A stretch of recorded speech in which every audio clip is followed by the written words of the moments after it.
में रसूलुल्लाह सल्लल्लाहु अलैहि वसल्लम छह निशानी जेका बयान फरमाई अल्लाह जो रसूल फरमायो बीमारी आम थींदी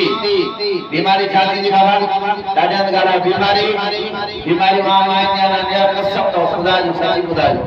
मां शुरू में ॿुधम त 1400 साल पहिरीं पैगंबर अलैहि सलातो वसलाम अल्लाह जे रसूल नबी जे अफसर अल्लाह हजरत मोहम्मद मुस्तफा अहमद मुस्तफा सल्लल्लाहु अलैहि वसल्लम जेके भी बयान फरमायो सब तमाम असां जी अखियुनि सां ॾिसण था ॼण ईअं महसूस थो थिए अल्लाह जो रसूल हाणे हीअं बयान बीमारी आम थी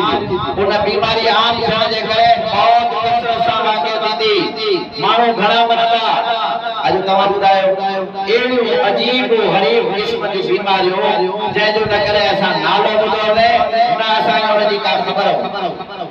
अॼोके दौर जे अंदरि बि बीमारियूं आहिनि ब्लड प्रेशर आहे शुगर आहे मतलब साल जा साल जेके असांजा बुज़ुर्ग पोड़ा वेठा आहिनि तव्हां पुछा कयो साल जा साल गुज़री वेंदा माण्हुनि खे ख़बर बि न हूंदी इहा बीमारी कहिड़ी अॼु नई बीमारी मौत बि कसरत सां आम हिकु शहर जे अंदरि जादव जंहिं खिदी मां जंहिं पासे नज़र कर उन वक़्त जे अंदरि मौत जी नज़र अचे ॻाल्हि सम्झ में आई आहे पर हज़रत उमर रज़ी अल्लाह ताला जो दौर जे मौत जे आम बीमारी जे आम थियण जो वाक़ियो गुज़री चुको आहे तव्हां तारीख़ जा किताब खोले करे तारीख़ जे किताब अॼु 17 हिजरी जे अंदरि जॾहिं ख़िलाफ़ जे मथा हज़रत उमर रज़ी अल्लाह ताला अमीरुल मोमिनीन हो उन वक़्त जे अंदरि 9 महीना इन मुल्क जे अंदरि अरबन एॾा ख़तरनाक गुज़ारिया हुआ जो न उन्हनि वटि पाणी हुयो न खाइण जे लाइ का शइ खाइण ऐं कुकर वारो सामान हुयो पाणी जो बुक कंहिं क़िस्म जो न हुयो बारिश न हुई जंहिंमें अलाए केतिरा माण्हू बुख जे करे बदहाल थी करे वफ़ात करे ऐं सन 18 हिजरी जे अंदरि तॾहिं बि हज़रत अमीरुल मोमिनीन हज़रत उमर रज़ी अल्लाह ताला जे दौर ख़िलाफ़त जे अंदरि हिकिड़ी बीमारी फैलिजी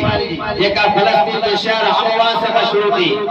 उन बीमारी जो नालो चवंदा हुआ ताउन वारी बीमारी हिकिड़ी क़िस्म जी बीमारी हूंदी आहे जंहिंमें फैलाव हूंदो आहे रिवायत में अचे थो उन बीमारी जो तरीक़ेकार ईअं हूंदो आहे जेके माण्हू बकरियूं धारींदा आहिनि हिन शइ जी ख़बर हूंदी हिकिड़ी ख़ासि क़िस्म जी बकरी जे अंदरि बीमारी पवंदी आहे उन्हनि जे नक मां सफ़ेद खाई वारे वांगुरु का शइ निकिरंदी आहे उन बीमारी जे अंदरि को बि जेके बकरियूं आहिनि हिकिड़े बकरे मां ॿिए बकरे खे लॻंदी आहे ॿिए मां टे खे ऐं सॼो जो सॼो धन ख़तमु थींदो आहे ईअं ताउन वारी हिकिड़ी बीमारी हुई हज़रत उमर जे दौर जे अंदरि निकिती जंहिंमें जिस्म जे मथां हिकिड़ो कारो कारो निशान हूंदो उहा बीमारी एॾी ख़तरनाक उनजे फैलजण जा उनजे लॻण जा उहा फैलजंदी वेंदी जंहिं बि माण्हू खे लॻंदी आहे कि मारे पोइ उनखे छॾींदी आहिनि उनखे न छॾींदी ॻाल्हि सम्झ में आई आहे इन्हनि शयुनि जो बि ज़ोर थी चुको आहे इहे शयूं ज़ाहिर थी चुकियूं पर जेकॾहिं तव्हां असां अॼोके दौर जे अंदरि ॾिसो त तव्हां असांजे आरोगी अहिड़ियूं को जोड़ बीमारियूं जंहिंजे लॻण सां माण्हू ख़तमु थो थी वञे नालो जेको तव्हां असां ॿुधायो आहे करोना त असां जेकॾहिं हयात रहियासीं यादि रहंदो जेकॾहिं असां मरी वियासीं त असांजे पोयनि खे बि यादि रहंदो करोना वारी वबा जे अंदरि कीअं हुयो आई ॻाल्हि हुन माण्हू पैसे खे माल खे दौलत मिल्कियत खे सॻी हुन जाइदाद खे सम्झंदा आहिनि पर करोना जो मर्ज़ उन्हनि खे सम्झायो त तव्हांजो पैसो माल ऐं दौलत कंहिं बि शइ जो मालिक ऐं ख़ालिक न आहे मालिक ऐं ख़ालिक आहे त अल्लाह